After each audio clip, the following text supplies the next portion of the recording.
In Afghanistan, we're worried about Taliban snipers. But if that sniper is a Russian attack helicopter, you're in a completely different position.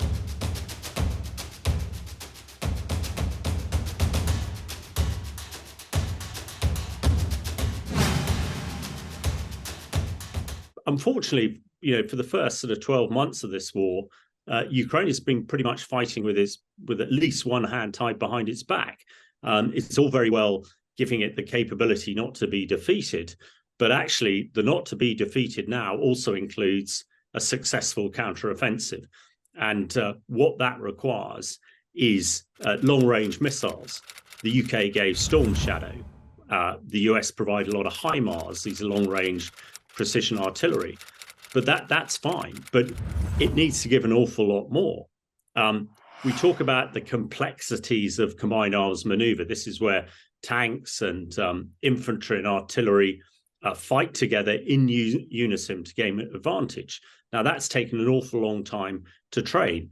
They now have the right capability, the modern Western tanks and the artillery to do this.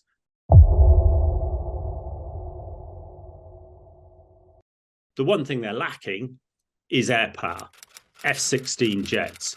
So while tanks are maneuvering on the ground, ideally you want the jets in the air who are suppressing the enemy in depth, if you like.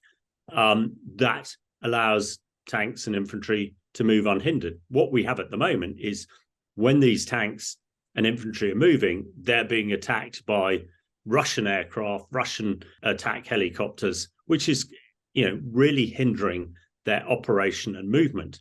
And at the moment, they are trying to get through this massive Russian defense system. If you like, it's lots of trenches, lots of what we call dragon's teeth. These are concrete bollards, for want of a better word, and minefields. Mines are absolutely the scourge of any offensive like this, because there are millions of them out there. And in theory, each one needs to be cleared before a tank can get through. But if those people clearing the mines are being attacked by Russian aircraft and attack helicopters, it makes life even more difficult, which is why the F-16s will be so important and why more long-range artillery like Storm Shadow. People have heard ATACMS, which is the American system for long-range precision missiles, which would be so vital. Even when we were doing this on a daily basis in Afghanistan, the Taliban didn't have aircraft. And the Taliban really didn't have, many drones. And also the Taliban didn't have anti-aircraft devices to shoot down our own drones. Now, we're in a completely different situation there. In Afghanistan, we're worried about Taliban snipers, as it were. But, if that sniper is a Russian fighter jet, you're in a completely different position. So it makes everything far, far more difficult. And air power is crucial. Had we given the green light to F-16s 12 months ago, they would now be roaring around the skies in Ukraine, protecting those people. And everybody, slightly uninitiated, saying this is all jolly slow and taking a long time. And perhaps thinking back to the First and Second Gulf Wars when we and the Americans charged through similar defenses, but we had overwhelming air power to protect us. And Ukraine doesn't have any of it. The critical thing about precision artillery, and here we're talking about the HIMARS and the Storm Shadow, is these are artillery pieces and missiles, if you like, which can be fired with great precision. They can be dropped on a meter square on through the window of a particular building, command center, where Russian generals are planning things, right onto critical piece of equipment, right onto the Kerch Bridge to break it. Now, what Russia generally has is massive artillery, dumb artillery.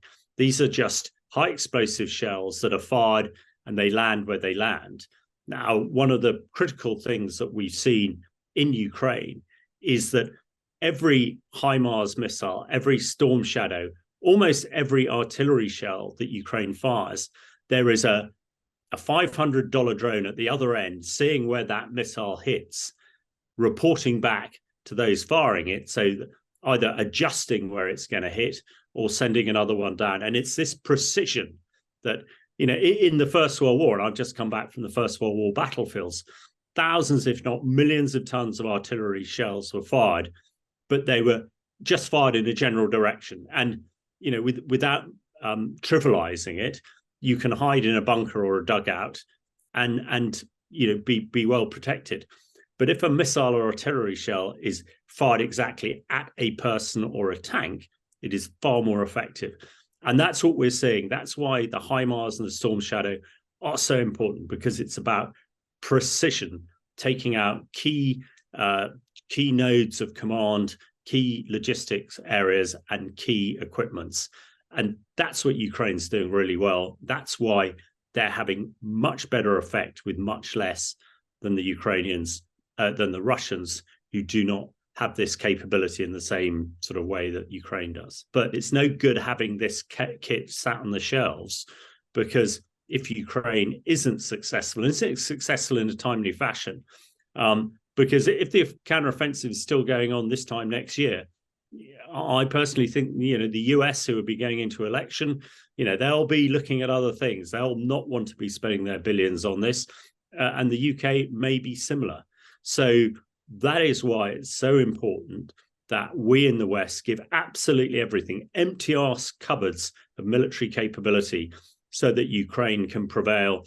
And what does the counter-effect success looks like? I'm with President Zelensky here. It's when the Russians are out of the Donbass and out of Crimea, then negotiations can start.